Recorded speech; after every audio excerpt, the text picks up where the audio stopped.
एक महिला दर्शक ने कमेंट बॉक्स में अपने जीवन की 3 ऐसी घटनाएं साझा की जिन्हें सुनकर वैज्ञानिक भी अपनी उंगलियां दांतों तले दबा लेंगे। पहली घटना, एक दिन अचानक उनके मन ने कहा कूद जाओ।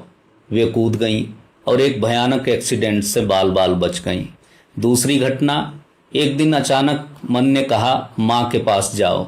वे तुरंत घर पहुंची तो पता चला कि मिलिट्री हॉस्पिटल से उनके दिवंगत पिता की पार्थिव देह आने वाली है, जबकि माँ ने उन्हें फ़ोन पर कुछ नहीं बताया था।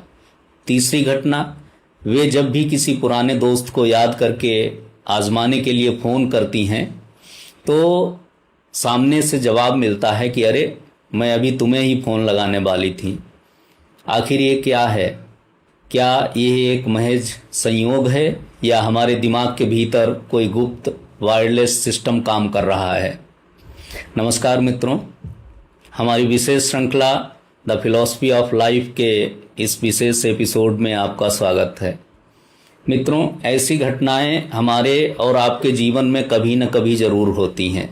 चिकित्सा, न्यूरोसाइंस और पराविज्ञान के दृष्टिकोण से आज मैं आपको बताऊंगा कि जब आपका चेतन मन सो रहा होता है तब आपका अवचेतन मन ब्रह्मांड की कौन सी फ्रीक्वेंसी से डेटा डाउनलोड कर रहा होता है। वीडियो को बहुत ध्यान से सुनिएगा। मित्रों, सबसे पहले उस एक्सीडेंट और मिलिट्री हॉस्पिटल वाली घटना के पीछे का विज्ञान समझिए। चिकित्सा विज्ञान और न्यूरोसाइंस मानता है कि हमारा चेतन मन बहुत सीमित है, लेकिन हमारा अवचेतन मन एक सुपर कंप्यूटर है। जब कोई बड़ा खतरा आने वाला होता है तो हमारा अवचेतन मन वातावरण में हो रहे सूक्ष्म बदलावों, आवाज़ों और वाइब्रेशन को हमारे देखने से पहले ही सेंस कर लेता है और अचानक एक कमांड देता है कूद जाओ।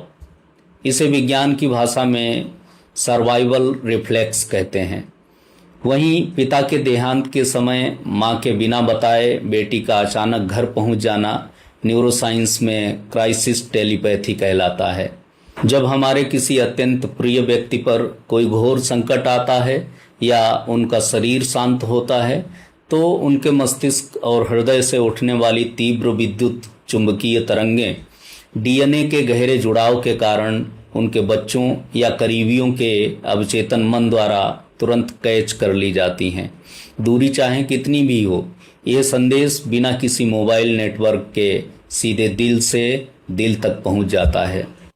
अब उस तीसरी बात का वैज्ञानिक रहस्य समझिए कि इधर से याद किया और उधर से फ़ोन आ गया। आधुनिक क्वांटम फिजिक्स में इसके लिए एक नोबेल पुरस्कार विजेता सिद्धांत है जिसे क्वांटम एंटेंगलमेंट कहते हैं। इस सिद्धांत के अनुसार यदि ब्रह्मांड के 2 कण या 2 चेतनाएं भूतकाल में कभी एक दूसरे से गहराई से जुड़ी रही हों तो उन्हें चाहे ब्रह्मांड के 2 अलग अलग छोरों पर रख दिया जाए, एक में होने वाला बदलाव तुरंत दूसरे को प्रभावित करता है। जब आप किसी पुराने मित्र को पूरे मनोयोग से याद करते हैं तो आपकी चेतना की तरंगें तुरंत उसके मस्तिष्क में एक विचार पैदा कर देती हैं और वो भी आपको याद करने लगता है। 5000 वर्ष पहले पतंजलि योग सूत्र में महर्षि पतंजलि ने विभूतिपाद के 36वें सूत्र में इसी अवस्था का वर्णन करते हुए कहा था, जब मनुष्य का चित्त शुद्ध और एकाग्र होता है तो उसके भीतर प्रातिभ ज्ञान यानी सिक्स्थ सेंस जागृत होता है, जिससे उसे दूर बैठे व्यक्ति की बातें सुनने, उसे महसूस करने और भूत भविष्य का पूर्वाभास करने की अद्भुत क्षमता मिल जाती है। हमारे ऋषियों का यही प्रातिभ ज्ञान आज का क्वांटम फिजिक्स है। तो मेरे मित्रों, आपका अवचेतन मन कोई काल्पनिक चीज़ नहीं है। ये ब्रह्मांड का वो वायरलेस रिसीवर है जो हर पल सक्रिय है। जब आपका मन भीतर से कोई गहरी गवाही दे तो उस अंतरात्मा की आवाज़ को कभी अनसुना मत कीजिए, क्योंकि वो साक्षात ईश्वर की फ्रीक्वेंसी होती है। कमेंट बॉक्स में मुझे बताइए कि क्या आपके साथ कभी ऐसी टेलीपैथी या क्वांटम एंटेंगलमेंट की घटना हुई है।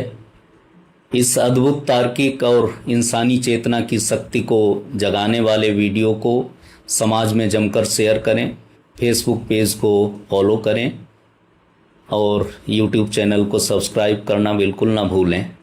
सजग रहिए, तार्किक बनिए, अपने भीतर के सुपर कंप्यूटर को पहचानिए। धन्यवाद। जय श्री कृष्ण।